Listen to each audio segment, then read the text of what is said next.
What up, what up? I'm Aaron Yara, and you're listening to the Effective Nerdcast.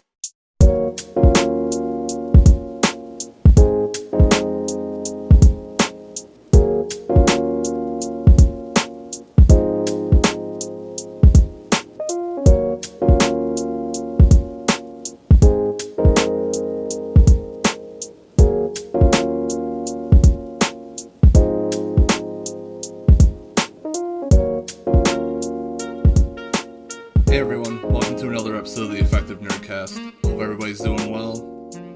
I'm sorry I didn't put out a podcast episode last week. I've been working on a big project, and that's actually what I want to talk about in today's episode. I recently decided to split Effective Nerd into two different websites. I wanted to use this as a way for us to kind of use this as a learning opportunity. Instead of me just promoting the new website, I kind of want to walk you through the process of why I did it and how I did it, and kind of use it as a way for us to kind of learn from what I did with this new project. I know that a lot of you have expressed interest in web design and increasing your skills as far as your online presence and your website goes. So I thought this was a really good opportunity for us to talk about what it's like to launch a website, or what it's like to rebrand your project, or to even to start a new project. So the first thing I want to talk about is why I decided to do this. As many of you know, Effective Nerd is my website meant to help and support independent creators and artists. And the website consists of 7 categories. These categories are podcast episodes, development, inspiration, productivity, resources, interviews, and culture. That last one, culture, is kind of been a big issue for me lately. Culture is where I put all of my reviews and all of my kind of culture art-based articles. Development has ways that creators can increase their professional or personal development. Inspiration is kind of how we motivate ourselves to keep working on our creative projects. Productivity is how we can be more efficient with our work. Resources are tools, websites, downloads, software that I tell you about that can kind of help your work. Interviews are my interviews with independent creators. And then culture kind of holds everything else, which was my comic book reviews, album reviews, different events, Kickstarters, different promotional things for other artists.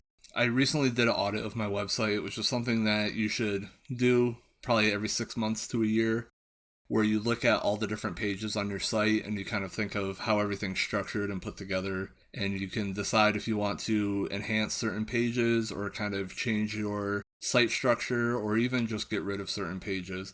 And that's actually what I was doing when I was auditing my website, was I was trying to find articles that I had written that were either no longer relevant, or they were like kind of old and cringy and I wanted to get rid of them. So I was in the process of doing that, and while I was doing that, I kind of had a discovery. The culture category of my website was roughly half of all the pages on my site.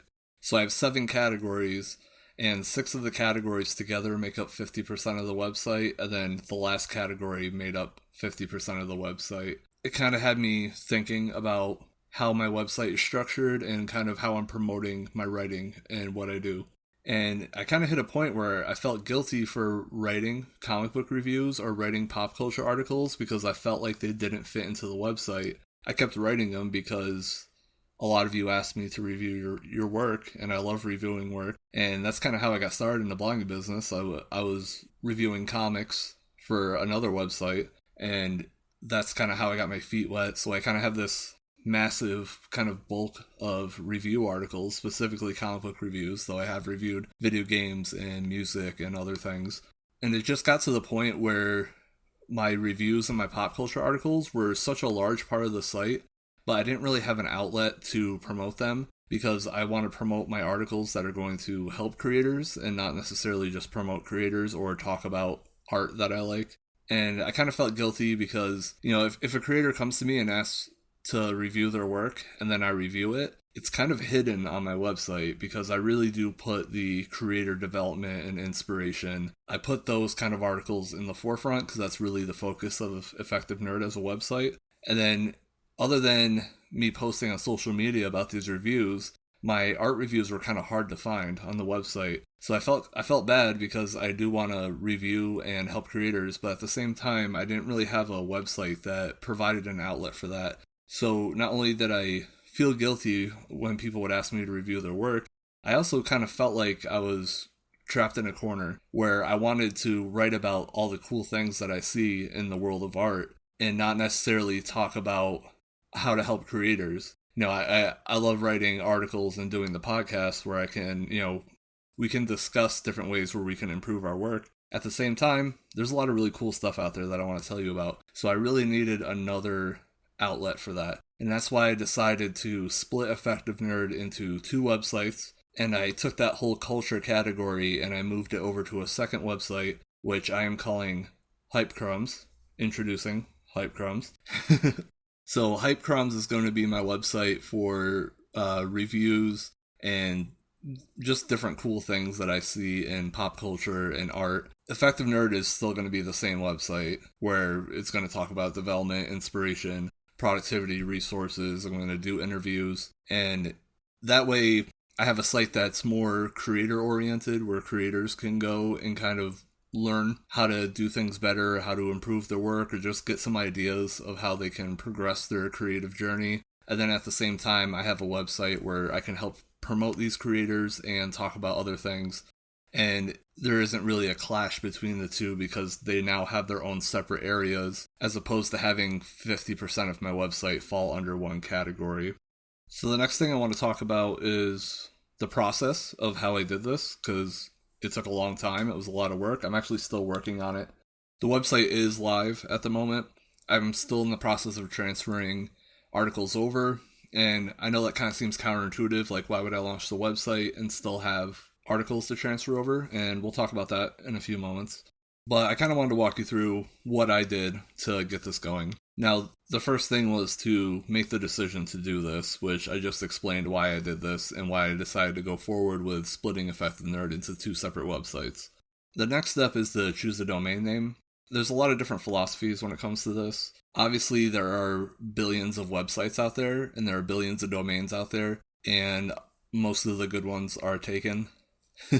Now, that doesn't necessarily mean that there's a brand or a blog or a creator on the other end of that domain name. A lot of people make money by buying good domain names, because like a raw, never owned domain name costs like $11 to get started. So what people will do is they will find kind of popular domain names or domain names that have the potential to be popular in the future, and then they will buy it for like $11, and then they'll flip it for like, I've seen them go for tens of thousands of dollars, but usually in like the $2,000 to $3,000 range is where I see a lot of the really good ones. When you're picking a domain name, it can be really difficult, especially if you don't already have a brand like myself, because if you're an artist, then you either go by your name or you go by a pen name or you have a publishing company that you go under, so you would just take that name as the domain name. But for me as a blogger, I can really name my website anything I want. So I spent about a week spitballing names with my friends and my family and just kind of working through all these names. I had a lot of really crazy names. I probably went through hundreds of them. And what I would do is every time I would come up with a name, I would throw it into my hosting account to see if it was available for purchase. And if it wasn't, I would just kind of scrap it. Personally, I like having the .com name and also the .net name if it's available. There really is no reason to this. You can have a very successful website with a .info or .biz or .whatever. I just like having .com. It's just kind of a thing, I feel like .com feels more legitimate to a lot of people because it's the most common, like .org, .net, and .com, where some people may be put off by seeing another domain extension like that.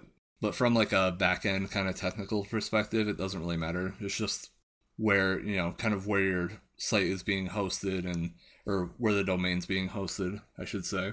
When it comes to picking a name, you really want to think about kind of the vibe you want to put off for what your site is about. The reason why I chose Hype Crumbs is because hype kind of means like like exciting or new or popular. And crumbs are kind of like your leftovers or like your, things that are just left behind, like the scraps. And I kind of wanted a name that kind of flipped the phrase pop culture upside down. Now, I don't only want to talk about indie works on Hype Crumbs, even though that is probably going to be a majority of the articles. I wanted to leave some kind of wiggle room for me to talk about anything. Just me as a person. I mean, I this podcast is new, and there's only a handful of listeners, and I know a lot of you as listeners know me personally. Outside of loving independent art, I do tend to like art that is kind of weird and out there. Like I like a lot of experimental stuff. I like a lot of things that bend genres or kind of like flip genres over or combine multiple genres or multiple styles together. I like to see people be very like hyper creative and innovative when it comes to making art.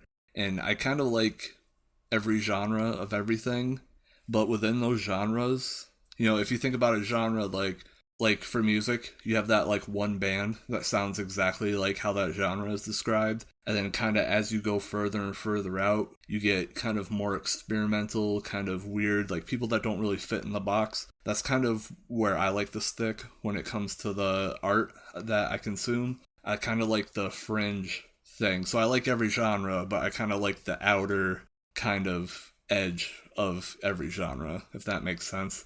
And I kind of wanted a name for the website that described, my kind of weird yet eclectic tastes.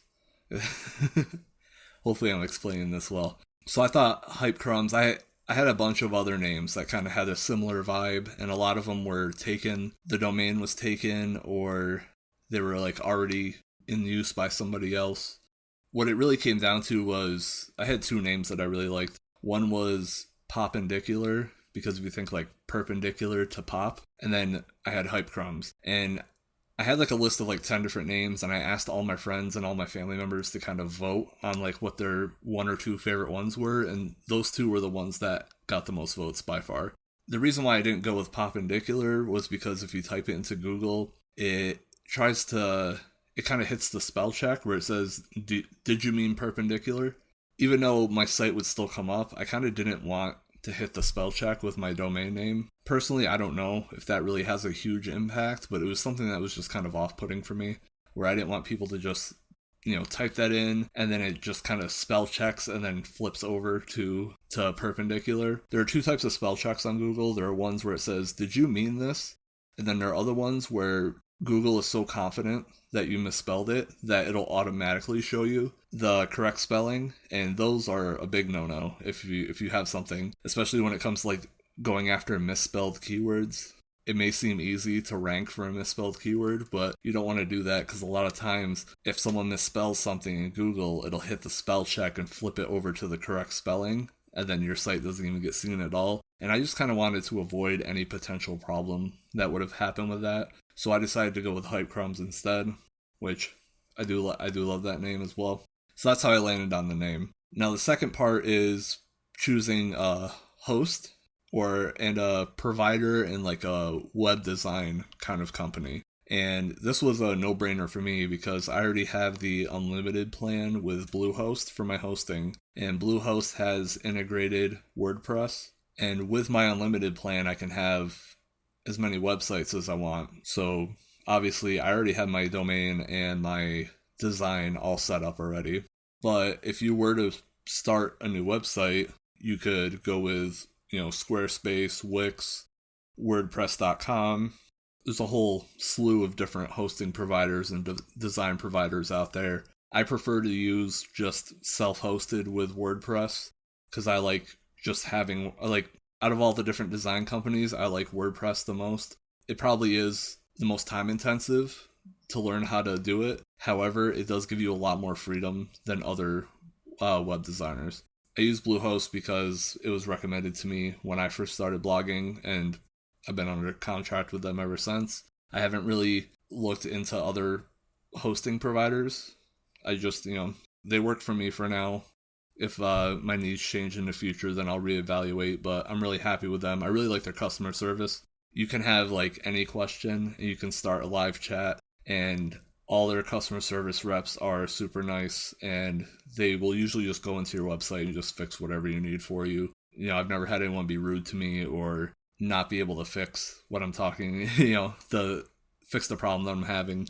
They've all been just really great. I've had really great customer service with them, and that's one of the reasons why I continue to stick with them. The next is to choose like your branding. It's a whole kind of like package of things, like your branding, because you have your website logo, you have the like your fonts, you have your color scheme, your favicon. If you're not familiar with what a favicon is, it's the little tiny icon that shows up in the tab on the browser. You have what did I say? Fonts, your logo, your kind of header. You have your social media profile picture and your banner pictures for all the different ones. It's a whole package of like different pictures and different design choices that you need to make to really put your brand out there. Now, luckily, I have a friend that's really good at graphic design. His name is Anthony. He runs a podcast, blog, just everything. It's called Something Ghoulish.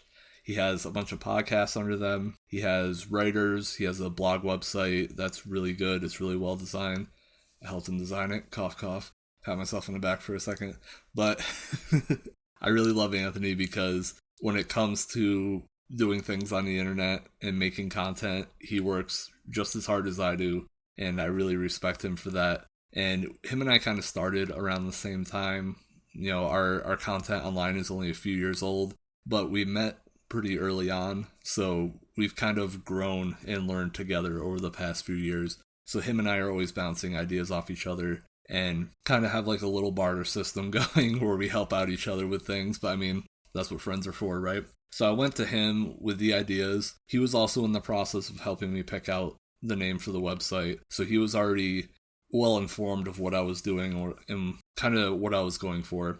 And after I told him that I landed on the name Hype Crumbs, I had him make some branding for me, which I believe he does have graphic design services available. If you do need any graphic design work, hit him up. His name is Anthony Darrington, or Something Ghoulish on Twitter or on social media. You can also go to somethingghoulish.com, hit up the contact page if you need any graphic design work done.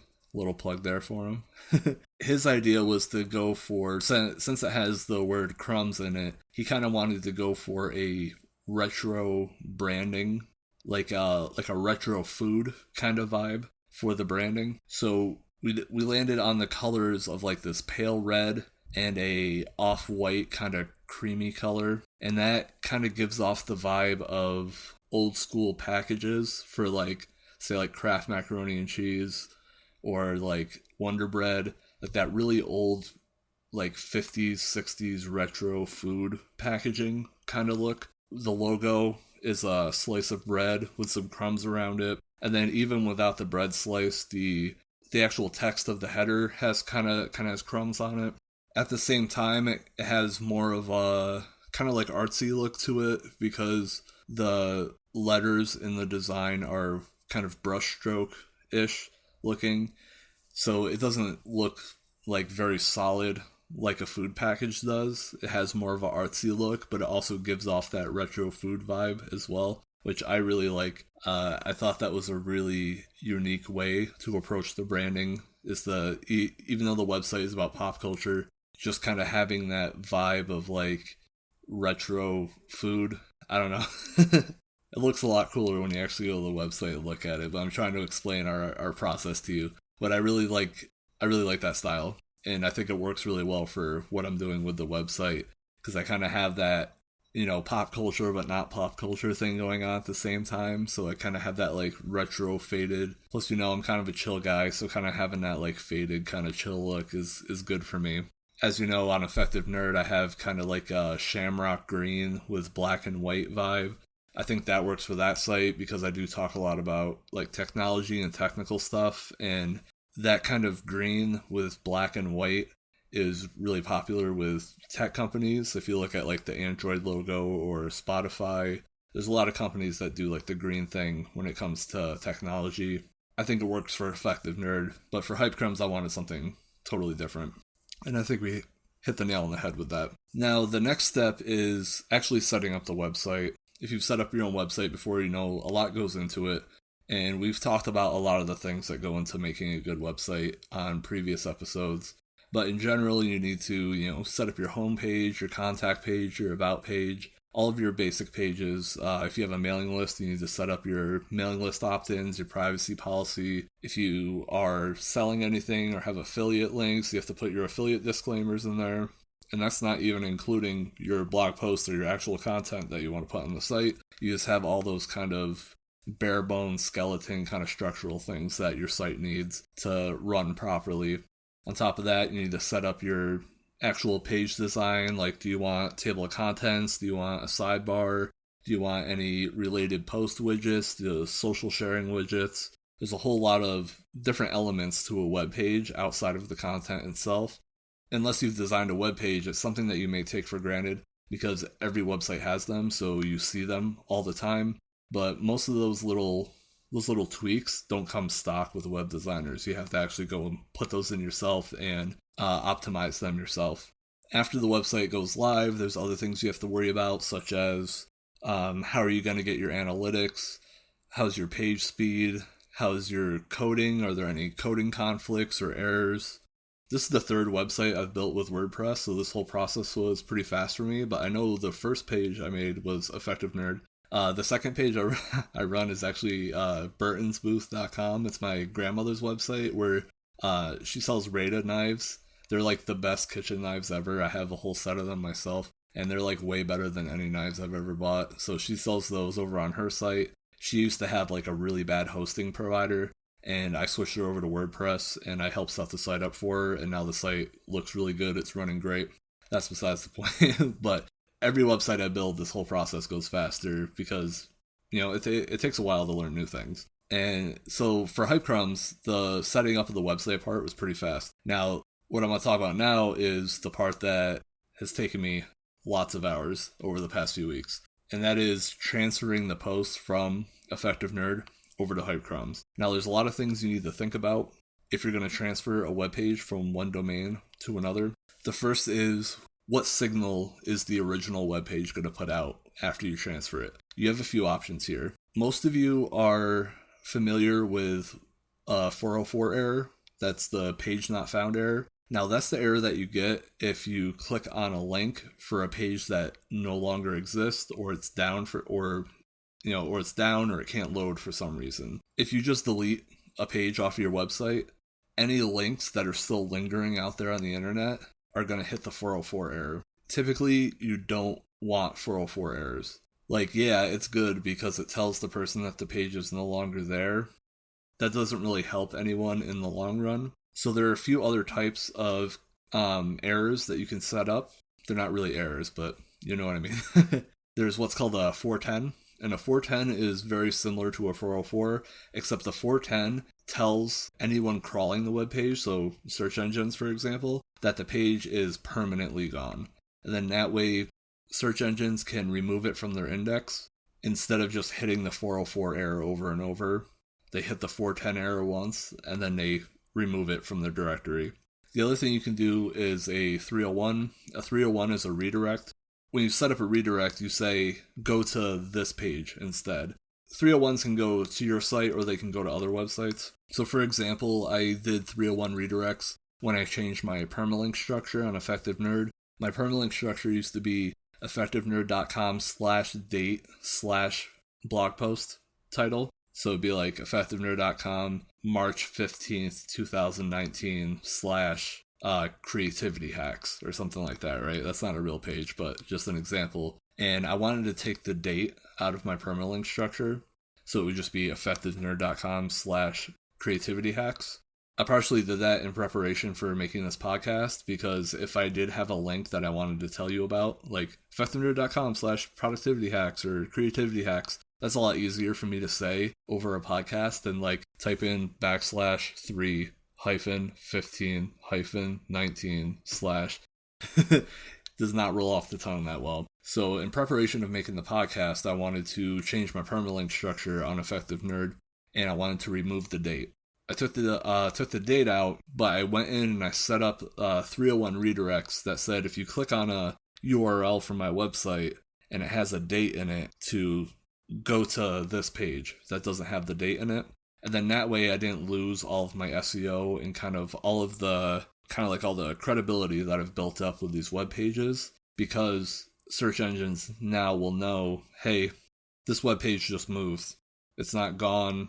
We don't have to start over from scratch. Where if I didn't set up those redirects, a search engine would see, oh, he has all these new web pages that are fine, and then all of his old web pages no longer work. What's going on here? And it's also not great for user experience, because if you have any other links out there, like say on like YouTube videos or in your like profiles and descriptions, or if someone talked about you on their website, all those links are going to break. So it's in your best interest where if you're changing the URL of a web page, to set up a redirect to the new page, so that way you don't hit all of these problems. So that was a huge tangent, I know, but I kind of wanted to describe the whole process to you.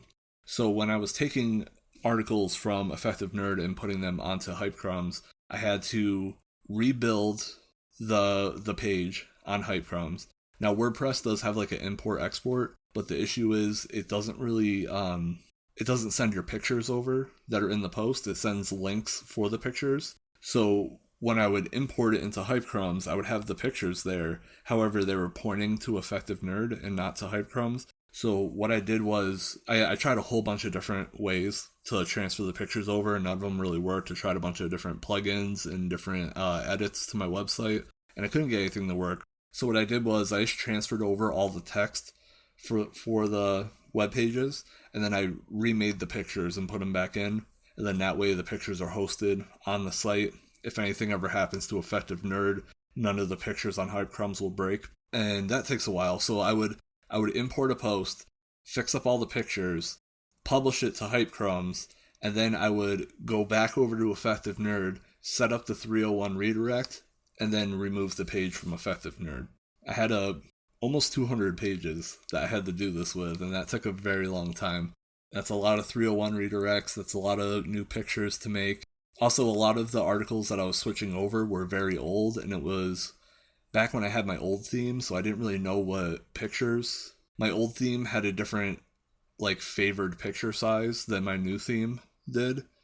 So a lot of my older posts, I just never went back and updated the picture sizes, so all the pictures were the wrong size anyways, so I did have to remake them anyways. Just a little bit on themes. There are a lot of free themes out there for WordPress. There are a lot of paid ones. I personally use Genesis Framework, and Genesis Framework is kind of it's a parent theme. So you load that as your theme, and then you load a child theme on top of it, and a child theme is the actual, like, what your website looks like. Most themes have it all in one. You have the structure and the design all in one, but Genesis has this framework that sits on top of the WordPress theme editor, and it works really well. It has a lot of great features, and then it's made by a company called StudioPress. So you buy Genesis from them, and then you buy the child themes from them, and then you set the child theme on top. Now before I was using StudioPress's theme, it's called Magazine Pro, and that was the original look of my WordPress Effective Nerd. Effective Nerd actually started on Squarespace. I don't even remember the name of the theme of theirs I used. I probably tried a whole bunch of them because I was new and very naive. But when I moved over to WordPress, I got Genesis Framework, and I used what was called Magazine Pro. I shouldn't have said it's still available. It's a really good theme. I like it a lot. But I decided to switch over to Foodie Pro, which is another StudioPress Genesis child theme, and I like that a lot. It's actually meant for, it's called Foodie Pro. It's actually meant for recipe websites, but I think it works really well for pop culture blogs and other types of blogs as well. It's really sleek, kind of minimalist look, and it's just super effective. It's really fast. I don't know. It just works great, and it looks great. I love it.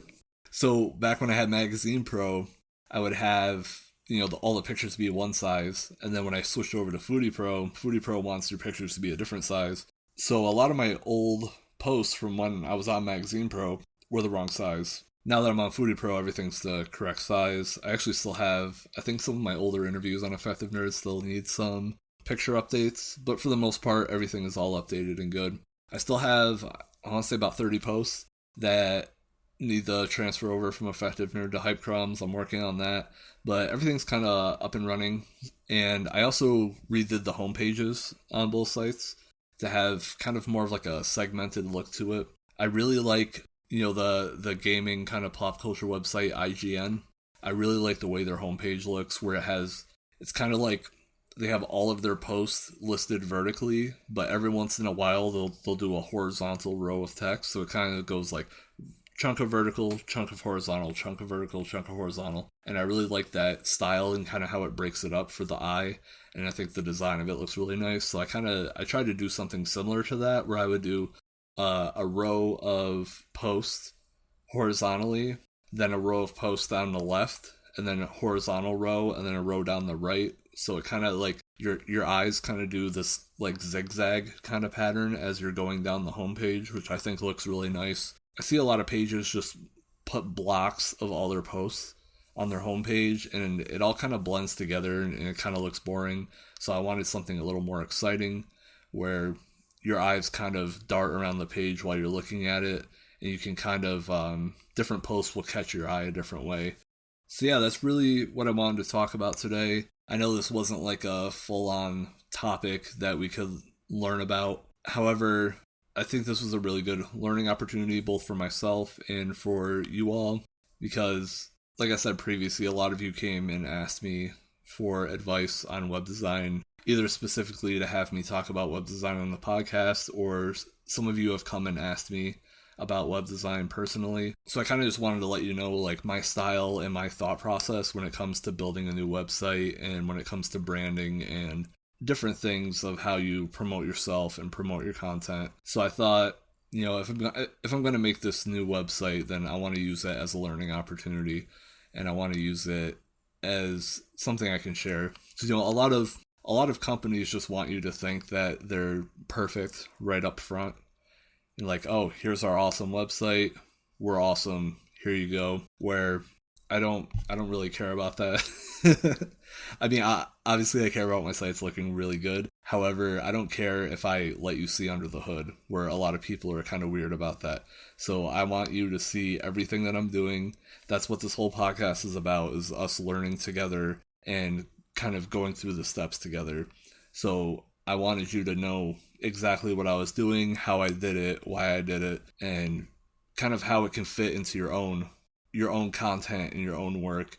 Websites need maintenance, so we're always in a constant state of trying to make new content or make new art while also managing our online presence. And hopefully what I talked about today maybe has sparked a few ideas in your head of things you can change about your own website or about your own online presence. Maybe you don't have a website and you want to start one. That'd be great. I suggest that every writer, creator, artist has their own website that kind of works as their own home base for their work. You can just have like an Instagram account and promote it, but you really don't have the freedom to, sell your work and promote your work the way you want, the same way you do with a web page. Alright, so that's all for me this week. I will be back next week. If you have any questions, let me know. If you have any kind of like web design, web hosting questions, feel free to shoot me a DM or anything. Have a good week, everyone. Let's get some great work done. Let's get our websites looking good. And I think next week we're going to talk about anxiety surrounding creativity, which I think will be a really good topic, because making art and making content can be very nerve-wracking. So I kind of want to talk about that and different ways that we can approach these kind of obstacles and get around that. So that's for next week. I'll see you guys later. Stay safe. Peace. Thank you for listening to the Effective Nerdcast. For more information on how to step up your work, please visit effectivenerd.com. You can find us on social media at effectivenerd. You can also email us at effectivenerd@gmail.com. Effective Nerdcast is hosted by Aaron Yara. The theme song was created by MC Graffiti.